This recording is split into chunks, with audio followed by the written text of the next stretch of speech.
Bismillahirrahmanirrahim. Assalamualaikum warahmatullahi wabarakatuh. Perkenalkan, nama saya Muhammad Kaping Gani dengan NIM 202016100022. Sini saya akan menganalisis PP nomor 57 tahun 2021. Standar Nasional Pendidikan.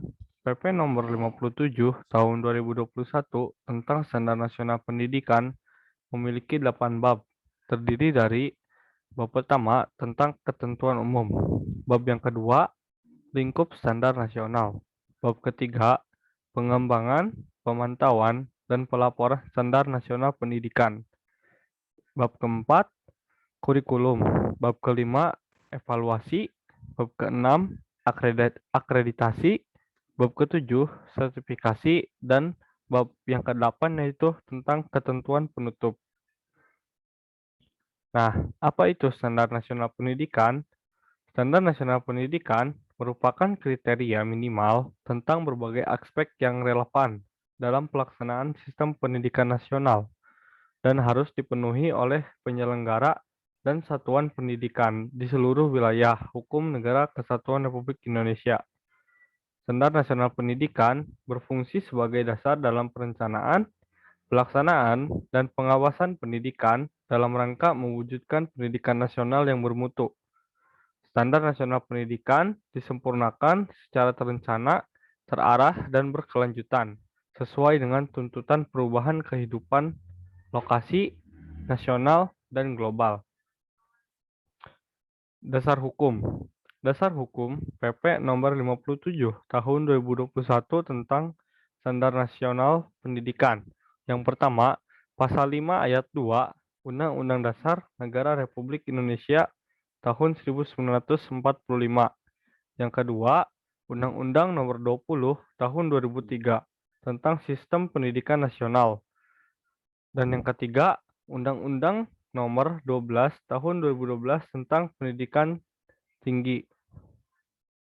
Nah, di sini pokok pembahasan dalam analisis PP nomor 57 tahun 2021 yang pertama itu ada 8 standar nasional pendidikan, di mana yang pertama yaitu standar kompetensi lulusan, yang kedua standar isi, lalu standar proses, standar penilaian pendidikan, standar tenaga kependidikan, standar sarana dan prasarana, lalu standar pengelolaan, dan yang terakhir standar pembiayaan. Lalu pokok pembahasan yang kedua yaitu kurikulum, dan yang terakhir evaluasi sistem pendidikan. Kita masuk ke pokok pembahasan yang pertama yaitu 8 standar nasional pendidikan. Yang pertama, standar kompetensi lulusan.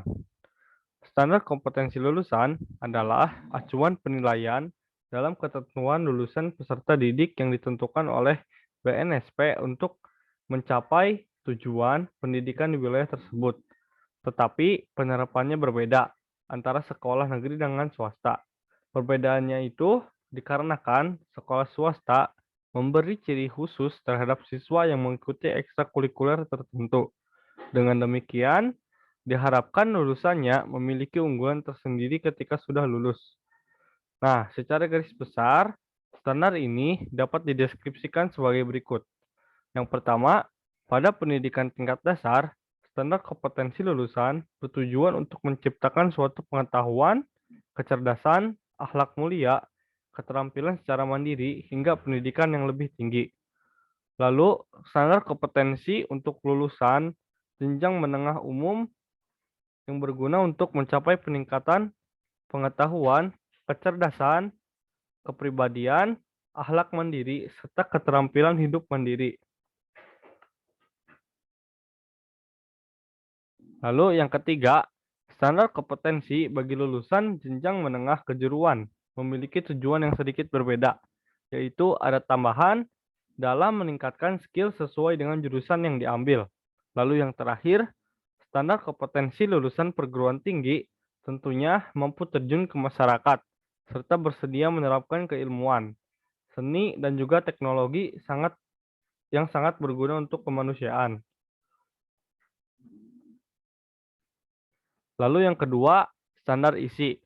Hal yang diatur dalam standar ini terkait materi serta tingkat kompetensi lulusan minimal untuk jenis dan jenjang pendidikan tertentu. Selain itu, juga dijelaskan mengenai kerangka dasar, struktur kurikulum, beban belajar, kurikulum tingkat satuan pendidikan, dan kalender pendidikan. Kriteria dasar tingkat kompetensinya yaitu yang pertama, penguasaan kompetensi yang berjenjang. Lalu yang kedua, tingkat perkembangan murid. Dan yang terakhir, tingkat perkembangan berjenjang. Lanjut ke yang ketiga, yaitu standar proses. Nah, dalam pelaksanaan sebuah pembelajaran, diharapkan suatu pendidikan dilaksanakan dengan inspiratif, menarik, dan mampu memotivasi peserta didik untuk terlibat langsung dalam partisipasi materi yang diajarkan. Di sini ada 3 metode pembelajaran yang bisa digunakan. Yang pertama, strategi pengorganisasian. Yang kedua, strategi penyampaian. Dan yang ketiga, pengelolaan. Satu hal yang wajib dilakukan dalam standar ini adalah tugas pendidik ketika mengajar ini adalah tugas pendidik ketika mengajar harus mampu memberikan tauladan terbaik secara tekstual maupun kontekstual. Nah, dengan begitu diharapkan adanya proses ini mampu untuk membuat siswa selalu ingat untuk berperilaku baik. Yang keempat yaitu tentang standar penilaian pendidikan. Standar penilaian pendidikan merupakan penilaian hasil proses belajar oleh pendidik serta satuan pendidikan dan penilaian hasil belajar oleh pemerintah. Pelaksanaannya dimulai dari persiapan, proses, serta tindak lanjut yang dilakukan dengan membentuk tim, menyusun kisi-kisi serta soal. Penilaian dilakukan dengan terencana dan terstruktur agar dapat memberikan upaya maksimal dalam menarik kesimpulan tentang hasil belajar siswa, baik perpanjangan kelas maupun penentuan kelulusan.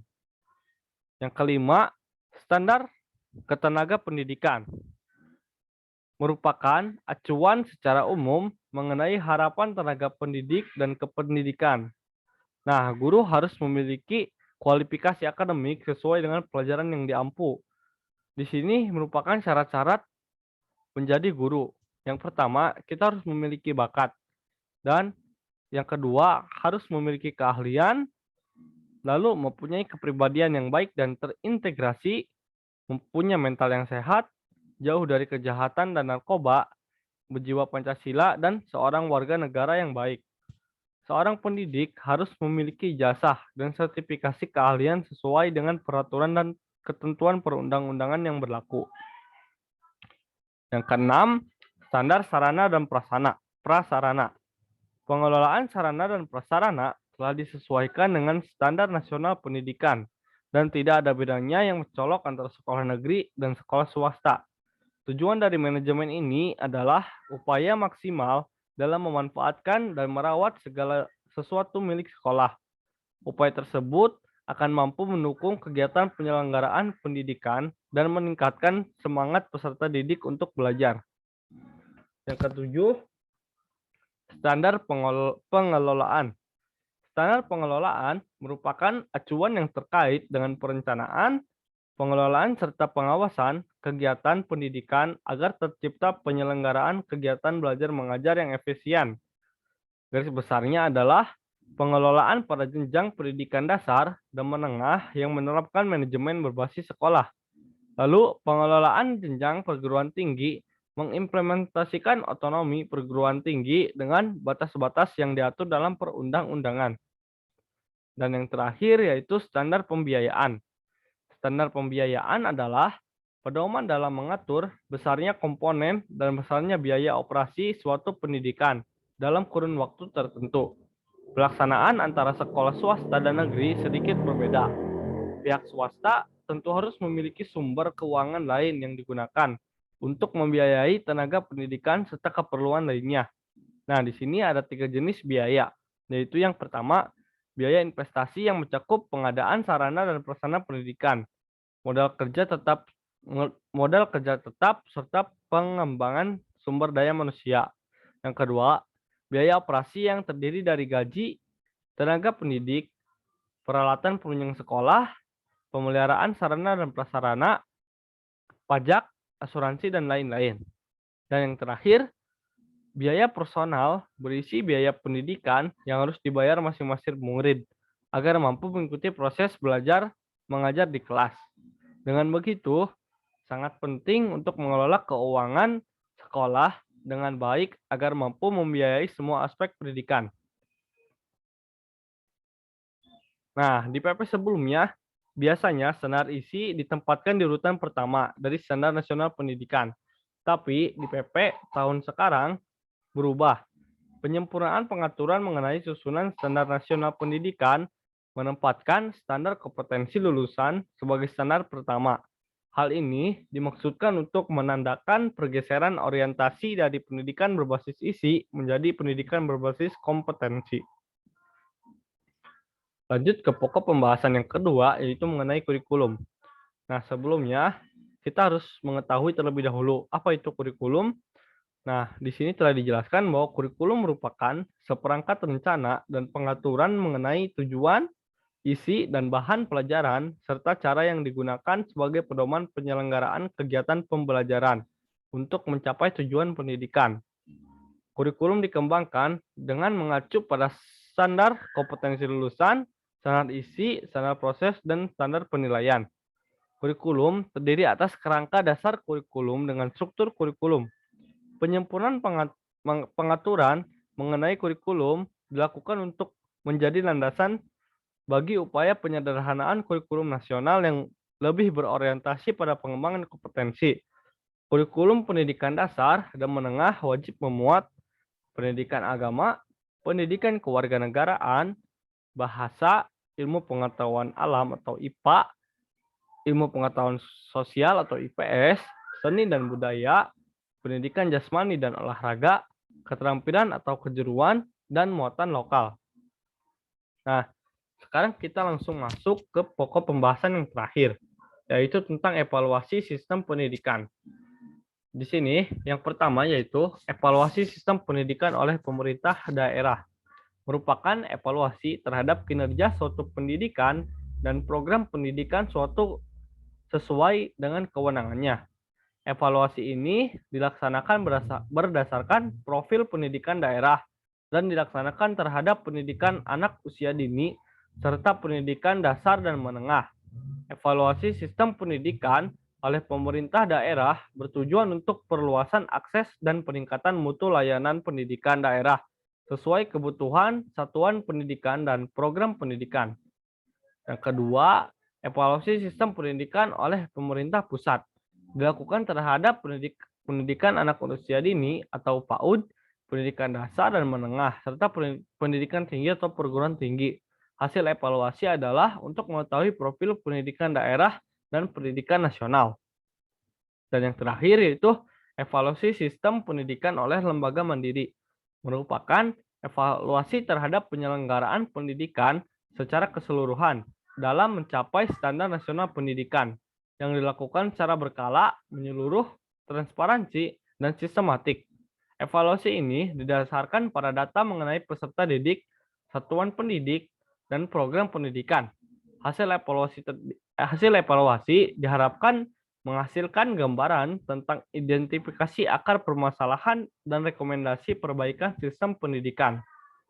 Nah, penyempurnaan pengaturan mengenai evaluasi sistem pendidikan oleh pemerintah daerah, pemerintah pusat, dan lembaga mandiri akan memotret mutu secara lebih komprehensif, meliputi efektivitas satuan pendidikan dalam memfasilitasi pembelajaran, pemetaan, akses dan kualitas layanan pendidikan, kualitas proses pembelajaran, dan lain-lain. Potret yang komprehensif ini dirancang agar dapat dimanfaatkan oleh kepala satuan pendidik dan pemerintah daerah untuk melakukan evaluasi diri dan perencanaan program, serta anggaran yang berorientasi pada peningkatan mutu pembelajaran. Nah, mungkin sekian yang bisa saya sampaikan. Kurang lebihnya mohon maaf. Tutup. Wabillahi taufiq wal hidayah. Wassalamualaikum warahmatullahi wabarakatuh.